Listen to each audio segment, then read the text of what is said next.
the phone with us. So, Father, are you in your offices in Florida or on the road somewhere? In the offices in Florida today. Okay, good. All right, so much going on, especially with the High Court. Now the High Court's back in session. Yes. They're taking up a case related to abortion. Tell us about it. That's right. Yes, and this is a case similar to the previous abortion case they heard in 2016. It has to do with state laws that require abortionists to have hospital admitting privileges in nearby hospitals. Now, 3 years ago, they struck down a law like that in Texas. And sadly, even though the state of Texas said, look, this is necessary for the health of the women in our state that go to get abortions, the court did not give deference to the folks right there on the scene who know a little bit about what's going on in Texas, but rather made the argument that said, well, look, if we hold these abortion clinics to these standards and these abortionists to these requirements, they're going to go out of business, and then women won't be able to get abortions, or it'll be too difficult, or they'll have to travel too far, and therefore we have to let these places stay open. In other words, what they're saying is, let's let these places stay open with substandard standards and substandard doctors, simply because we have to make abortion readily available, and, never mind about the health and well-being of these women or the quality of their care. The state of Louisiana now has said the same thing. They said, we need these regulations because, for example, if a complication develops in the abortion facility, as they often do, complications happen more than we know, and this woman has to be taken to a hospital, well, doesn't it make sense that this doctor who's caring for her, of course, and we use those words with a grain of salt because they don't deserve the title doctor and it's not care. But the point is that the abortionist, if he or she doesn't even have hospital admitting privileges in the hospital where she's about to be taken, so there's obviously then a discontinuity of care and an unaccountability on the part of the abortionist. Now, the doctor at the emergency room is going to say, well, what was her condition just now, and what was done, and how did this emergency arise, et cetera, et cetera. The abortionist is supposed to be able to answer those questions. You know what this reveals? It reveals what we've always said, that the abortionists are the losers and washouts of the medical profession. They are at the lowest rung of the ladder. They don't even deserve the title doctor. And, now hopefully the Supreme Court will look at this and will say, yes, it is reasonable for the states to pass these kinds of laws if they deem it necessary. So that's where we're at with this case. So what happens right now if they don't have admitting privileges? If someone is going to an emergency after a botched abortion, what happens at the hospital then? The hospital has to just take it up from ground zero, and they say, okay, they try to assess the situation right then and there in whatever emergency is happening. They don't necessarily know any of the background. And the sad thing is, neither does the abortionist. The other side uses this slogan that abortion is supposed to be between a woman and her physician. But that's contrary to fact because it's not her physician that's doing the abortion. It's a stranger. And right. The other problem is that these abortion facilities do not, for the most part, adequately assess what's the medical condition of that woman going in. So if they had admitting privileges, what would that look like? How would that be? Just so I understand this and people understand it, because this argument's going to come up in first of all, right. Well, the first thing is the hospital obviously is going to have its own standards, right? Part of the problem with abortion is that it's an unregulated industry and it takes place in these freestanding abortion facilities. Right. Abortions don't usually happen in hospitals. Hospitals tend to have higher standards. So they are going to, first of all, by having this requirement, it would first of all increase the scrutiny on these abortionists and require them to live up to some higher medical standards than they currently do. Right. Secondly, therefore, it would assure some kind of continuity that the hospital now, this woman being brought to the emergency room, can be under the, again, I hesitate to use the word care, but the abortionist would then be able to say, okay, here's what just happened, but without any privileges at that hospital, then it's a disconnect. So that's one of the arguments. He's going to be consulting with the hospital as Yes. for example, when my mom went into emergency when she broke her leg, her physician and her ortho guy were able to consult with the hospital because they had the admitting privileges there. I get it. Okay, Right. I just wanted to make sure I was understanding it. So here's the thing. Okay, so this is like standard operating procedure in any other type of a medical condition. I just used my mom as an example because she had a severe fall, and her doctors were all consulting, came to the hospital to see her.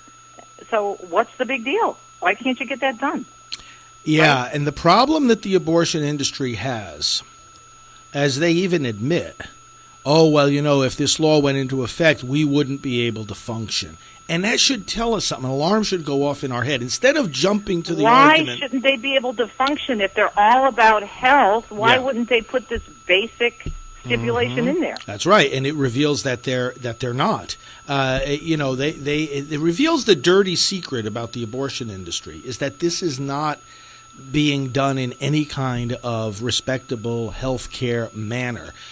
Our friends over at Americans United for Life issued a report a couple of years ago called Unsafe. Right, I remember that, yeah. And the Unsafe report revealed some 1,400 violations in abortion facilities in 32 states. When we talk about violations, here's some of the things that were most common. A failure to observe a patient's vital signs. Expired medications, untrained staff, improper and inadequate record keeping. Who wants to, get, quote, health care in a place where there are these substandard conditions and these various violations? People hear about, horror stories like Kermit Gosnell or this abortionist Cloffer in Illinois where the bodies of those babies were found. And they tend to think, oh, these are just, and the other side tries to say, these are just exceptional, out of the ordinary cases. But reports like Unsafe, when you're talking about abortion facilities in 32 states, hundreds of abortion facilities having these violations, and these are recently discovered violations, you realize that this is a characteristic of the abortion industry. Why is it that the abortion industry that claims to be caring about the health of women consistently oppose us? Even to the point, remember, it was the abortionists that appealed this thing to the Supreme Court that the court just recently accepted to hear. That was an appeal from the abortionists. The Fifth Circuit Court of Appeals that takes care of Louisiana, where this case arose, actually upheld the law. They upheld the law. And so now it's the abortionists. So they're willing to go all the way to the Supreme Court to strike down these laws that states like Louisiana are saying are necessary for the health and safety of women. So this is good for us in that sense, that it is exposing, in fact, in real time, what we've always said, that the other side is just, they don't care about the health and safety of women any more than they care about the babies that they kill. Yeah, and it also shows how emboldened they are in terms of they don't care. They're going all the way to the Supreme Court to do what they want to do, and this is all, I think the bottom line is about money. We're chatting with Father Frank Pavone, National Director of Priesthood Life. If you have a question, the phone number is 877-573-7825. Father, could it be that they don't want this in place is because most of these abortionists at these freestanding facilities go from place to place and state to state? Well, that's part of the problem too. They're finding it harder and harder to find abortionists, and of course that's a very good sign. There's a real, and this has been a problem for them for decades. This is not a recent problem. There's a turnoff in the medical profession to abortion. So yes, some of these are we call them circuit rider abortionists. They travel, they'll fly into a state, do their dirty work for a day or two, and then fly off to a different state. And and of course then it causes a practical problem for them if they had to abide by this requirement. So, Father, you're always telling us to raise questions when we get into discussions about people. The media are presenting this as, we're the crazy ones. We're the ones who are wanting to put all these different quote-unquote restrictions to oppress the abortion industry. I think the question would be, to ask, say, okay, if you have the emergency situation, I could use my mother as an example because she's been in and out of emergency and rehab this whole summer. It's been crazy. Every single time, her physician, her doctor, has been there to say, okay, let's do this time, let's do this, let's consult with the orthopedic specialist. And so there's been a continuance of care that I can consult with her doctors. Well, it's like, what is the best recourse for my mom? And so this is just with broken bones. We're not talking about something, it's serious, but think about abortion and the procedure that's done. Well, and you have, if you put yourself under the care of a doctor for a particular procedure and something goes wrong, and they say to you, well, how's the conversation going to go? They're going to say to you, okay, we're going to send you over to the hospital now. And don't you want to hear words like, I'll meet you over there? I'll be there. You're going to go in the and then I'll meet you over in the emergency room. Right. That's comforting to a certain extent. It says, okay, because you know what just happened, but no, there's that. It's just terrible. Well, of course, in these abortion facilities, we hear the stories all the time from the women of Silent No More that the abortionist never exchanged a single word with them. No, he shows up, does the abortion, and leaves. And goes away, and they don't even know his name most of the time, his or her name. It's terrible, and we do have to help people pay attention to the fact of how unregulated this abortion industry is, how much malpractice there is.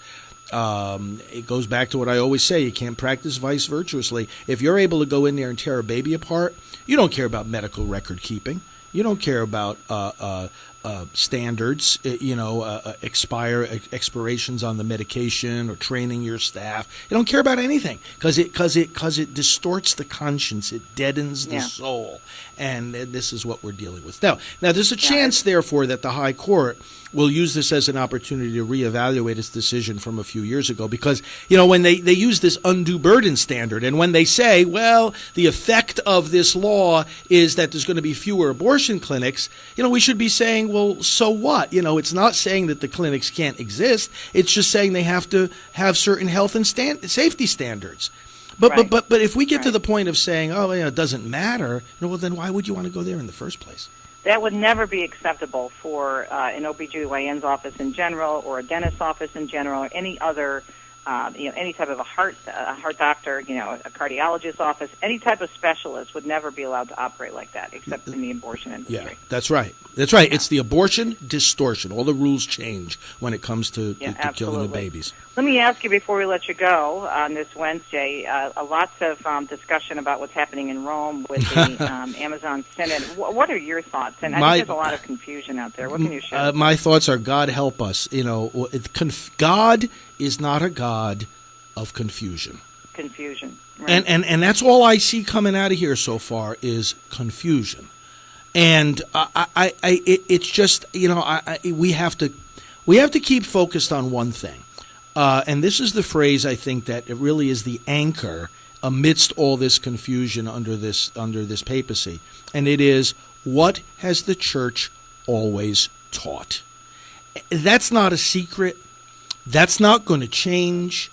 What has the church always taught? That needs to be our focus. And if a synod or anything that we do in the church, any kind of meeting, any kind of document, doesn't reinforce what the church has always taught and make it clearer, not more obscure, then what are we doing? We're not doing our job. So we have to keep focused on that. Let's wait and see after however long it's going to take what kind of document comes out of the synod. But, no kind of document coming out of the synod can change church teaching. What the church has always taught is exactly what will always be true. And we just have to keep focused on that. What about this issue of discussing married priests? How far do you think that will go? To me, it's a waste of time. It's a side issue. It's that's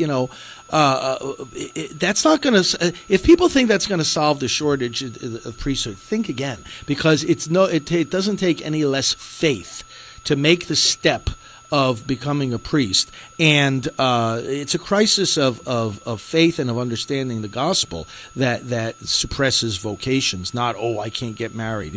I mean, those of us that embrace the priesthood, we joyfully embrace celibacy because it's an embrace of Christ. It's an embrace of the kingdom, like Jesus himself said and practiced in his own life. It's an embrace of the kingdom, and why? I mean, we do already have married priests. We know that in the Eastern rites and even in the Latin Church by certain exceptions, and right. So it is something that exists. But to change outright, the discipline of celibacy, we're not talking about a small thing there. And any discussion I have about that, when people ask me over all these years, it is a discussion where I'm always the one that has to bring up the faith dimension, the reality of embracing the kingdom of God and expanding your heart. I think of my own vocation. One of the moments when it became clear to me that I wanted to become a priest, I was sitting at a boardwalk and I saw a young family go by. Mom, dad, they were pushing a baby carriage. And that's beautiful, and we believe in that, and we promote that. But something else came to my mind at that moment, and I realized, that I wasn't being called to devote my heart exclusively to a wife and children. At that moment, it was like God clarified for me, I'm giving you a heart for all the world. I want you to be of service to the whole. And you're married. A priest is married to the church. Yeah, yeah. There's that positive sense of the gift of service to all God's people in a very radical way, to the point that you sacrifice marriage.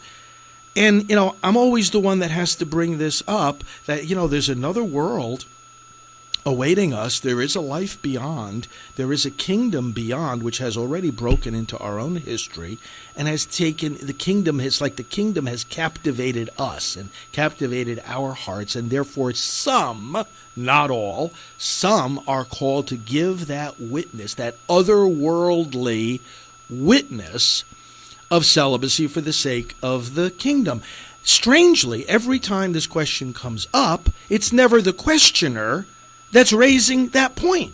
And that says, and it'd be interesting to see in this synod now, if to whatever extent that question comes up, and I'm not, involved in any way, shape, or form in any of these deliberations, but if and when that question comes up, let's see how it's asked. Let's see if anyone asking the question says anything about the kingdom of God breaking into this world and a sign of the life to come and union with Christ. Let's just see. I guarantee you it's going to be all, maybe more of these guys will choose the, when people say, more men will choose the priesthood if they're allowed to get married, there's a dimension of that that's kind of insulting, because it's like, what are you saying about me? Now, I'm a priest, and I chose the priesthood. What do people think? I want to, I want to be able to have the pleasures of this world, as well. I want to be able to have my cake and eat it too.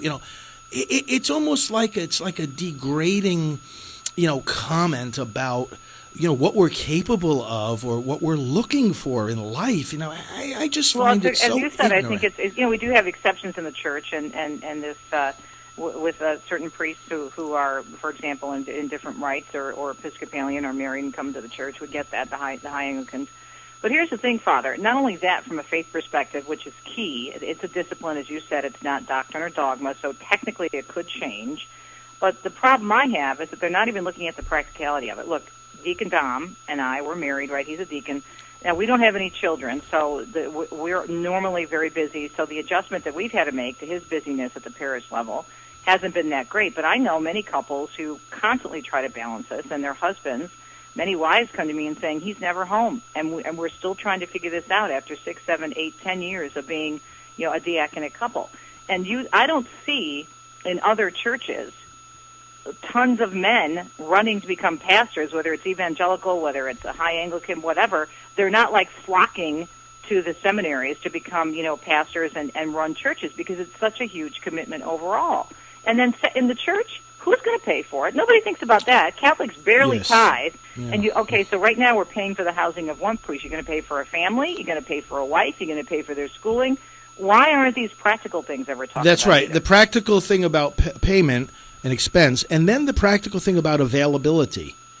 Right, Do you I want, just said, and I'm married to he's a deacon, and Yeah. it's challenging, not so much for us, but I talk to wives all the time. He's never home. We got Right. the kids' games. We got this. We got that. And he's a deacon, not a pastor or a priest. people are just not. They're just not thinking. It's a very superficial argument. Very superficial. Yeah. Because nobody wants to dig deep and realize that it's at the end of the day, it's a matter of faith. Father, great discussion. Okay. Interested to see what you have to say as we move through the synod in Rome, and we will be covering that with Dr. Matthew Bunson and Joan Lewis in the National Hour. Father Frank Pavone, National Director for Priest for Life. Check out all the great work at Priest for Life and his podcast and all the information that Father offers, priestforlife.org. Thanks, Father. We'll talk next week. God bless. Okay. Bye now.